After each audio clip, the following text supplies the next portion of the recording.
11. It's been a difficult time for you as our next competitor in the number 20. Grégoire Blachon goes out in what looks a bit like a VW Beetle.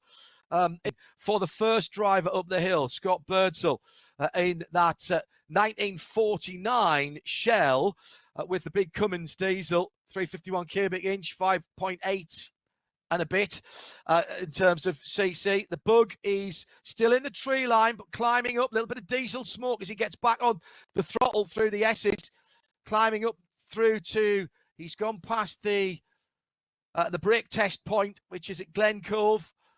And what I'm talking about there is, if you haven't been there before, if you go up and drive there, and you can do, it's a toll road, on your way back down, you're stopped, and one of the rangers there gets out the temperature, the laser temperature probe, not to test you on the forehead in case you've got COVID coming down, but to test your brake disc temperatures to make sure you're going to be safe on the rest of the rundown. There he is going in that TDI Bug as we wait for the next car to go up the hill from the bottom. There is the Bug heading up the hill. You can really see when he's on the throttle, and there's plenty of it. He's pushing hard, trying to get the bite. You remember, Pat, we started paving Pikes pavement that you need now on a fully paved run up the 12.42 miles is actually probably even a bit more, and the margins for error are much smaller because you haven't got the ability to start to slide the car and scrub off a little bit of excess speed. And effectively every corner is like being on a racetrack. Your brake point, your turning point, getting back on the throttle is finite and so important to your overall time. Yeah, it's very interesting to think about the margin of error when the stakes are higher, the speeds are higher with a fully paved run.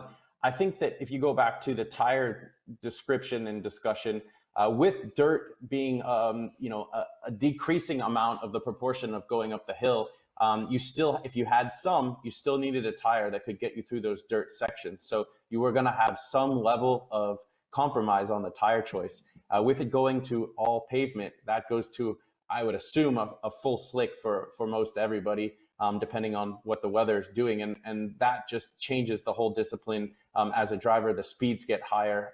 The things that happen, if they do go wrong, happen at a much quicker rate. So just overall pushing the envelope of how treacherous this is and how hard you're pushing through these corners when you get rid of that sort of dirt tire or treaded tire that was going to get you through those dirt sections. So I know it's a mixed review from the spectators and the competitors. I'm a follower of this race from a distance, but from what I've been told, it's just a different discipline, much like if we're racing in the wet versus racing in the pavement, or sorry, in the dry. It's the same for everybody, and you just have to make the best of it. But yeah, definitely a different discipline.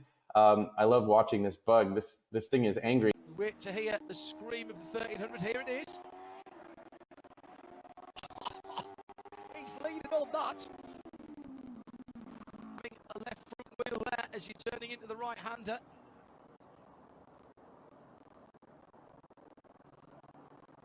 Powelson's gone through.